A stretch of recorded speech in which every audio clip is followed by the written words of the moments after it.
The Billionaire'S twins could not walk. Everyone knew that. Every doctor in Texas confirmed it. Yet, that quiet morning when Robert Williams stepped into his backyard, he saw something that shook his whole body. His sons, Mason and Logan, were standing on their weak legs, shaking like they were fighting a storm. And the new maid, Grace, was on her knees in front of them, begging them softly to keep going. Robert froze, scared, confused, and filled with a pain he had not felt since his wife died. Something was happening in his own home, something he never expected, something that would change all their lives forever. And as he watched his boys struggle to stay up, he felt fear rise inside him because he knew this moment was not normal. It was a miracle, or it was a danger, and the truth behind it would open secrets that no one was ready for. The house was quiet that morning, too quiet for a home that once carried the sound of laughter, small footsteps, and soft voices. Robert Williams stepped inside with his keys still in his hand, his suit jacket resting on his arm, and his mind full of the meetings he had skipped. He had come home 2 hours earlier than normal because something inside him felt heavy, something he could not explain. For months, he felt like a visitor in his own home, a man walking through walls that did not know him anymore. Ever since Emily died, everything inside him went silent, and the silence stayed. He placed his keys on the glass table in the hallway, looked around, and listened again. No sound, no cartoons from the living room, no small voices asking for help, no crutches tapping against the wooden floor. Nothing. It worried him. Mason and Logan always made some kind of noise. Even on bad days, he could hear them breathing or shifting or calling for the nurse. But today, the house felt like a room with no air inside it. Robert called out their names, his voice low, unsure, almost afraid of what he would not hear. Mason. Logan. No answer. He took a slow breath, walked toward the kitchen, checked the living room, checked the stairs. Empty. The fear inside him grew. Not fear of danger, but fear of the unknown. When you have 2 boys who cannot walk, you never hear silence. You hear effort, pain, hope, or sadness, but never silence. He moved toward the back of the house, his steps slow, his breathing tight. The glass door leading to the backyard was slightly open, and a soft sound came through it. A sound like crying, but not exactly. A sound like someone pushing themselves, fighting themselves. Robert placed his hand on the door and pushed it open carefully. His heart stopped. There, on the grass, under the morning sun, stood Mason and Logan. They were standing. Their legs were shaking, their hands stretched out, their bodies moving like thin trees fighting a strong wind. The boys who had never taken one step without collapsing were standing in front of him, and the sight felt unreal, almost painful. And she was there, right in front of them, on her knees. Grace. The new maid he had hired 3 weeks ago. The quiet girl who always kept her head down. The girl he barely noticed except for her soft greetings and simple smile. She was on the ground with her hands open, her eyes locked on the boys, her voice soft but filled with something he had not heard in his house for a long time. Hope. Hold on, Mason, hold on. Logan, just a little more. Her voice was gentle, but it carried strength. It carried a kind of faith Robert had forgotten existed. Robert froze. He could not move, could not speak. His hands trembled. He felt something inside him break open. The boys were standing. Actually standing. He had spent thousands on doctors, flown across the country for specialists, listened to every report, every test, every piece of news that crushed him. Every single expert told him the same thing. They will never walk. Not now, not later. Never. Yet, they were standing, right there, a few feet away from him, fighting to stay up, fighting like their small bodies carried the weight of the world. Grace did not see him. She kept her eyes on the twins. You are doing it, she whispered. Keep going. I am right here. Robert took a slow step forward, afraid that moving too fast would break the moment.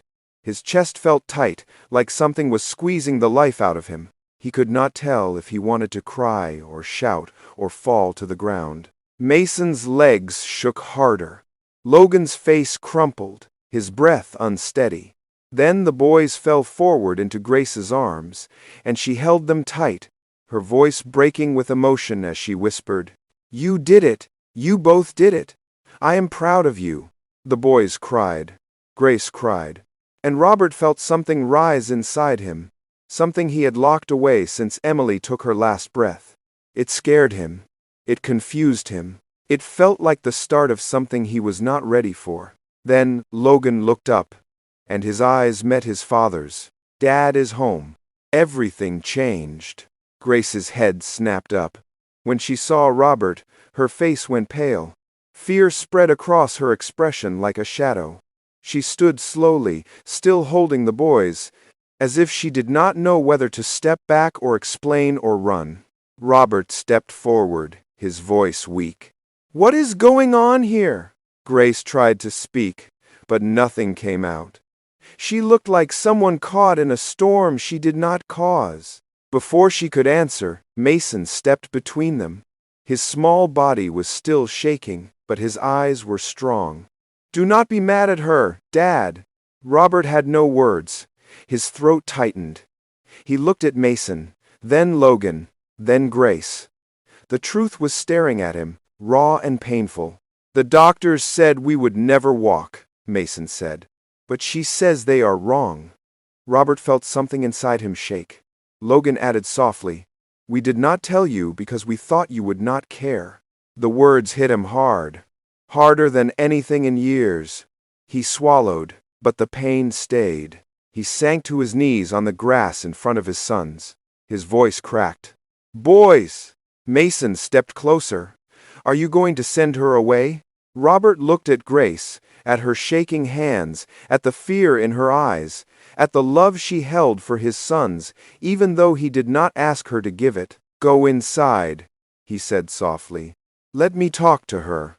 The boys hesitated, then slowly walked toward the house, holding each other.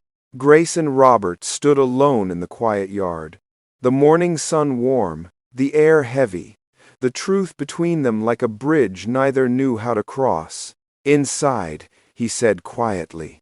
And for the first time in a long time, Robert Williams felt the beginning of something he could not understand, something that scared him, something that would change everything. The house felt heavy when Robert and Grace stepped inside.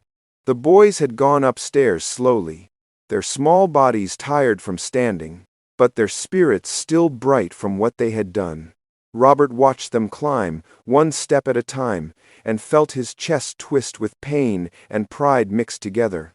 He had missed so much, and now he was looking at his own sons like he was seeing them for the first time. Grace stood near the doorway of the library, her hands shaking. She did not sit, she did not breathe freely. She looked like someone waiting for a punishment she expected to come. She kept her eyes on the floor, her fingers holding the edge of her dress, her body stiff with fear. Robert stepped inside the library slowly, closed the door gently, and took a seat, but even he could not sit still. He stood again, paced once, then stopped. His voice came out low and unsure. "How long have you been doing this?" Grace kept her eyes lowered. 3 weeks, sir," she whispered. "Every morning, after you leave. 3 weeks." Robert repeated it in his mind. 3 weeks of progress he did not see. 3 weeks of hope he did not believe in. 3 weeks of a stranger doing what he, their father, never tried. He rubbed his forehead, his voice tight. "Grace, why did you do this without telling me?" She swallowed hard. Tears filled her eyes, but she blinked them back. "Because nobody else was fighting for them," she said softly. "Nobody believed they could get better, not even you." Her words stung him, but they were true. He sank slowly into the chair, his chest rising and falling like he had run a long distance. He looked up. "Where did you learn how to do this?" Grace took a small breath. "My sister, Rachel, she could not walk when she was younger," she said in a quiet voice. "The doctors said she never would, but I worked with her every day. Simple movements, small steps, slow breathing, gentle training, and she walks now. Not perfect, but she walks." Robert felt something shift inside him. The truth sat heavy in the room, filling the space between them. Grace looked at him, her voice steady even with tears in her eyes. "Your sons do not only need doctors, Mr. Williams. They need someone who believes in them, someone who sees what they can be, not what they cannot do." Robert looked away. His throat tightened. "I stopped believing a long time ago," he whispered. "When Emily died, something inside me closed. I did not know how to help them. I felt like I was breaking every day." Grace took a small step forward. "You do not have to know everything," she said gently. "You just have to be here." He looked at her again. Really looked at her. This quiet girl he barely noticed had changed the most painful part of his life without asking for anything in return. "Will you teach me?" Robert asked, his voice almost breaking. Grace blinked. She looked surprised. "Me? Yes," he said. "Teach me how to help them. Teach me how to be part of this. I do not want to be a visitor in their lives anymore." She nodded slowly. "Yes, sir, I will teach you." A moment passed. The air in the room softened just a little. The next morning came too early for Robert. He woke before the sun, something he had not done since his wife died. He dressed in simple clothes, jeans and a sweater, not his usual suit. He walked to the kitchen, sat down, and felt the quiet weight of the moment settle around him. The housekeeper, Mrs. Green, entered and stopped when she saw him. "Mr. Williams, are you all right?" Robert nodded. "I am fine," he said gently. "I am staying home today." Mrs. Green looked surprised but smiled.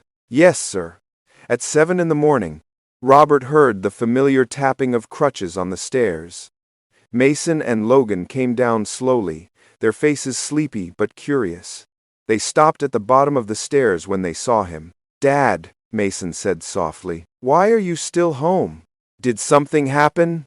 Logan asked, worry in his eyes. Robert walked toward them, knelt down so he was not towering over their small bodies. "Nothing is wrong," he said softly.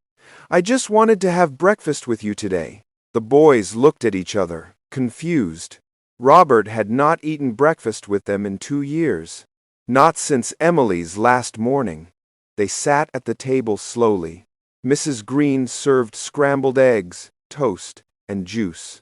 Robert sat with them, his phone face down on the table, untouched. He asked Mason about art class, and Mason smiled shyly. He asked Logan about space books, and Logan lit up like a small star. Robert felt something warm spread in his chest. Something he had missed without knowing he missed it. At 7:30, Grace entered through the service door. She wore a simple dress, her hair pulled back. She froze when she saw Robert sitting with the boys. Her heart felt like it stopped. "Good morning, Mr. Williams," she said quickly. "Good morning, Grace," he answered. She held her bag closer. "I did not know you would still be here, sir." "I wanted to watch," he said. "You said you would teach me." Grace looked at Mason and Logan, who were grinning with joy. "Dad is going to practice with us," Logan said proudly. Grace's face softened. "Then we start now." They went into the backyard together. The grass felt cool under their feet, the sky was soft, and the morning breeze carried a calm that Robert had not felt in years. Grace spread 2 blue mats on the ground. "We begin with stretching," she said, like she had said it 100 times already. The boys sat without being told. Grace guided them slowly, gently, one movement at a time. Robert watched every touch, every whisper, every smile. She was patient. She was calm. She knew exactly when to push and when to stop. After stretching, Grace stood. "Today we try something new," she said softly. "Your father will help you." Logan's face brightened. Mason smiled with hope. Robert stepped into place, unsure but ready. Grace positioned Mason between them. "Today we hold for 35 seconds," she said. "Just 5 more than yesterday." Mason bit his lip. "What if I fall?" Grace looked him in the eyes. "Then we catch you. But you are stronger than you think." Mason nodded. Logan held his breath. "Ready," Grace said. They began. Mason stood, shaking, breathing hard. Grace stayed close. Robert kept his hands open, ready to catch his son if he fell. Mason pushed himself, step by step, breath by breath, holding himself up. At 35 seconds, he collapsed into Robert's arms. Logan collapsed into Grace's. Everyone cried. Everyone trembled. Robert held his son tight. "You did it," he whispered. "I saw you. I am proud of you." And as he said those words, Robert felt something he thought was gone forever. He felt hope. 6 weeks passed slowly in the Williams home, each day filled with small steps, quiet victories, and moments that felt like tiny miracles. The house that once felt empty and tired was slowly coming back to life. Robert woke up earlier now, not because he had to, but because he wanted to. He wanted to sit at the kitchen table, drink his coffee, and wait for Mason and Logan to come down the stairs with their sleepy smiles. He wanted to hear them laugh, hear them talk about simple things, hear them say his name like he mattered again. Grace arrived each morning with her small bag and her calm smile. She moved like someone who carried peace inside her, even when she looked tired. She always greeted the boys kindly, then went straight to work, stretching their legs, warming their muscles, teaching them to trust their bodies again. She never rushed them. She never raised her voice. She never gave up. Robert watched it all. Every day, he stayed in the garden with them, learning the steps, the movements, the breathing pattern Grace taught. He helped support the boys when they shook. He caught them when they lost balance. He held them when they cried from the pain in their legs. And every time they made progress, no matter how small, he felt something inside him open a little more. The boys grew stronger. 35 seconds became 40. 40 became 50, then 70. Mason took one small step without leaning on his father. A week later, Logan took 2 steps, slow but real. Robert cried openly the day Logan took his first step, and Grace cried quietly beside him. The staff in the house noticed the change too. Mrs. Green told the gardener one morning that she heard laughter in the home again, something she had not heard since Emily passed. The guards by the gate waved at Mason and Logan when they played outside, happy to see them on their feet. The whole place felt warm, bright, and hopeful again. One quiet Saturday afternoon, Robert found Grace alone in the garden. The boys were inside with Mrs. Green, painting with watercolors. Robert had come outside to breathe, to think, and he saw Grace sitting on the bench near the old oak tree. Her eyes were closed, her lips moving softly like she was praying. He hesitated. He did not want to interrupt her, but something pulled him forward. He walked slowly and sat beside her. She opened her eyes, surprised. "I am sorry," he said quietly. "I did not mean to disturb you." "You are not disturbing me," she said gently. "I was only praying." "For something in particular?" he asked. Grace looked down at her hands. "My mother," she said softly. "She still works night cleaning jobs in Memphis. She is very tired. And my sister Rachel, she needs therapy for her legs, but her insurance stopped covering it. Some weeks we do not know how to pay for it." Robert felt something twist inside him. He pictured Grace working hard every day, then sending almost all her money home while she carried the weight of other people's problems on her shoulders. It humbled him. "How long has your mother been working nights?" he asked. 20 years, Grace said. "Since my father left, "And your sister?" he asked again. Grace sighed. "She works part-time at a bookstore. She tries to stay strong, but she still has pain in her legs. Sometimes she pretends she is fine so I will not worry. But I know she is not fine." Silence fell between them, gentle but heavy. Robert looked out at the garden. This garden that had watched his life break, and now it was watching him heal. He turned to Grace again. "You have given my family everything," he said quietly. "You did not ask for anything. You did not wait for praise. You just helped my boys because you believed in them when I could not." Grace shook her head. "I did not do it for anything in return," she said.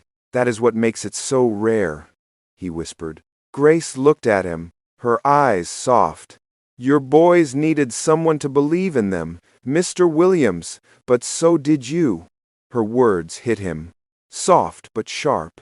True in a way he had never spoken out loud. He swallowed. "I stopped believing after Emily died," he said. "I stopped believing in hope, in miracles, in myself." Grace nodded gently. "Pain can make people close their hearts," she said. "But you are opening yours again.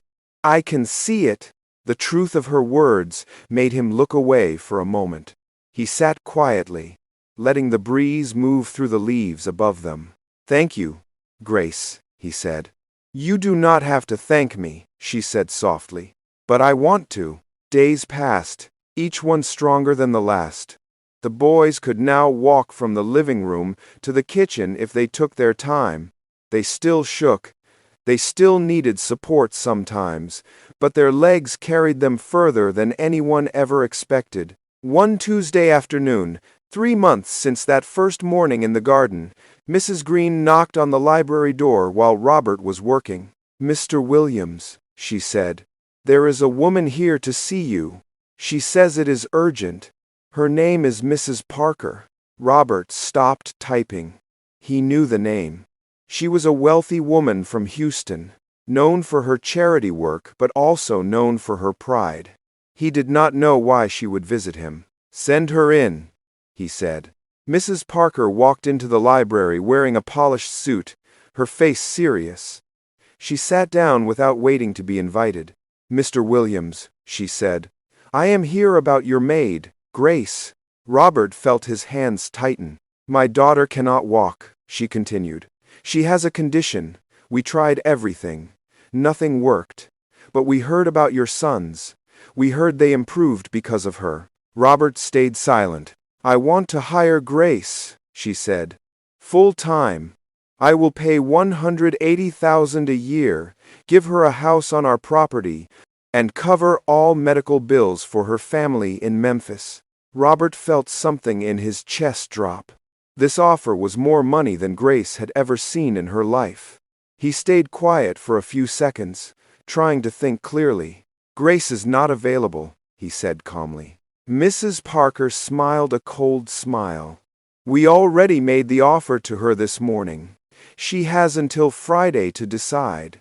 She placed a card on the table and walked out. Robert sat frozen. Grace already knew. That evening, Robert found Grace in the kitchen, washing dishes quietly. She did not turn when he entered. Her shoulders were shaking. "You talked to her," Robert said. Grace nodded. "She came to my apartment early this morning. I told her I needed time to think." Robert felt his chest tighten. "That is a lot of money," he said softly. "Your family needs help." Grace wiped her tears. "I know." She looked up at him, her face full of pain. "I do not know what to do," she whispered. "If I stay here, my mother and sister will suffer. If I leave, your boys will suffer. I feel like I am breaking 2 families at the same time." Robert wanted to tell her to stay, but he could not say it. He felt helpless, torn between what he wanted and what was fair. Grace looked at him again. "I have until Friday," she whispered, "and I do not know what to choose." Robert stood there, silent, hurting, and lost, because he knew the truth. If Grace walked away, everything in this home would fall apart again. Everything? Thursday morning came with a kind of silence that felt different. Not the heavy silence of grief, not the cold silence that used to fill the Williams home after Emily died, but a silence that carried worry, fear, and the feeling that something important was slipping away. Robert woke before the sun, his mind full, his chest tight. He walked through the quiet halls and stopped at the kitchen window, staring out at the garden where everything in his life had changed. Grace would have to decide tomorrow. One day. Just one more day before her answer. He had never feared anything the way he feared losing her. Not because she worked for him, not because she taught the boys, but because she had become the heart of the home. The reason his sons laughed again, and the reason he remembered how to breathe without feeling pain. He heard the soft sound of the service door opening. Grace stepped inside with her bag in her hand. She looked tired, almost fragile, like she had not slept even 1 hour. Her eyes were puffy, her steps slow. "Good morning," she said, her voice low. "Good morning," Robert said gently. The boys came down the stairs slowly, their crutches tapping the wood. They smiled at Grace, but she did not smile fully back. She tried, but the worry in her heart made it hard. They went outside for practice. The grass felt cool under their feet. Grace placed the mats on the stone patio and guided the boys through their stretches. But something was off. She moved slower. She was soft, but not steady. The boys felt it. "Miss Grace," Logan said quietly. "Are you sad?" She paused, forcing a smile. "I am not sad, sweetheart, just tired. That is all." But the boys knew. Robert knew as well. Everyone could feel the coming storm. After practice, the boys went inside to prepare for their online classes. Robert and Grace were left standing alone in the garden. The air around them felt heavy. "2 more days," Grace said softly. "I know," he whispered. "I still do not know what to do," she said, her voice sharp with pain. "My heart says one thing, but my family says another. And I cannot ignore my family." Robert stepped closer. "What does your heart say?" Grace closed her eyes. "My heart says stay."